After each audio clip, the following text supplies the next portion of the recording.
ഇഷ്ടമാണോ? ഭയങ്കര ഇഷ്ടമാണോ? ഞാൻ അമ്മയോട് പറയട്ടെ. അമ്മയുടെ നമുക്ക് പോവാം. അമ്മയോട് പറയാതെ എങ്ങനെ പോന്നേ?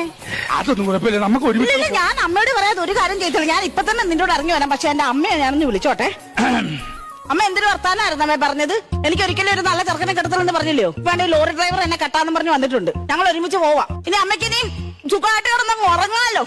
രാത്രി ഞാൻ ഈ ചുറ്റി എടുത്തിട്ട് തലക്കരിച്ച് കൊല്ലാനൊന്നും മറത്തില്ലല്ലോ. സ്വപ്നം കണ്ടെന്ന് പറഞ്ഞോണ്ട് തലക്കരിച്ച് കൊല്ലാനൊന്നും ഞാൻ മറത്തില്ലല്ലോ. അങ്ങനെയൊക്കെ ചെയ്യുവോ? സ്വപ്നത്തിലാ. എന്നിട്ട് അടുത്ത ആര് കിടന്നാലും അവർ തലയടിച്ചൊന്നും പോയി. ചേട്ടാ ബ്ലഡ് ഗ്രൂപ്പ് ഏതാ? എന്റെ ഓപ്പോസിറ്റ്. അമ്മ ചിറ്റയുടെ ബ്ലഡ് ഗ്രൂപ്പ് ഏതാ? ഓ പോസിറ്റീവോ? അയ്യോ കറക്റ്റ് ആയിട്ട് ഒരാളെ കിട്ടിയിട്ടുണ്ടമ്മേ. ചേട്ടന്റെ കിഡ്നി എന്തായാലും ചിറ്റയ്ക്ക് കൊടുക്കാം. എന്റെ ചിറ്റയുടെ ഒരു കിഡ്നി പോയിരിക്കാം. ഒരെണ്ണം കൊടുക്കണം കേട്ടോ. കൊടുക്കണം. കൊച്ചച്ഛന്റെ ഓ പോസിറ്റീവ് ആണോ? അയ്യോ ഇച്ചിരി കരളിലൂടെ കൊടുക്കുവോ? കൊച്ചച്ഛന്റെ കാര്യമില്ല. ഈ ആടിനെ കണ്ടുപിടിക്കെങ്കിൽ എനിക്ക് ചില കാര്യങ്ങൾ അറിയണമുണ്ട്. എന്താ സാറേ?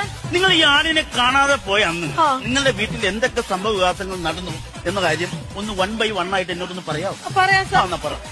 എല്ലാ ദിവസവും എഴുന്നേക്കുന്ന പോലെ ഞാൻ രാവിലെ 5:30 എഴുന്നേറ്റു. ചേട്ടന് കട്ടനിട്ട് കൊടുത്തു. കാല് തൊട്ട് തൊഴുതു. എന്നാ ചെയ്ത്? കാല് തൊട്ട് തൊഴുതു. ആരുടെ? ഭർത്താവിന്റെ. അങ്ങനെയൊക്കെ ഉണ്ട്. എടാ വീട്ടിലിരിപ്പുണ്ടൊരു മറുക.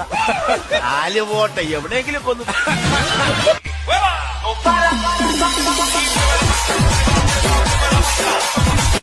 അച്ഛനുണ്ടോ? കിടപ്പിലാണ്. അമ്മയുണ്ടോ? കുഴപ്പമില്ല. പട്ടിയുണ്ടോ? കെട്ടിയിടാം. ഇന്നു വരാം. കൊള്ളും. നിങ്ങളുടെ സ്വന്തം ഭാര്യയുടെ അനിയത്തെ വിളിച്ചോണ്ട് പോവാന്ന് പറഞ്ഞാൽ സാറേ എനിക്ക് 51 വയസ്സുണ്ട്. അറിയാമോ? എനിക്ക് ഓർമ്മ കിട്ടൂല. എവിടെ സേലത്തുണ്ടെന്ന് ഞാൻ മറന്നുപോയി.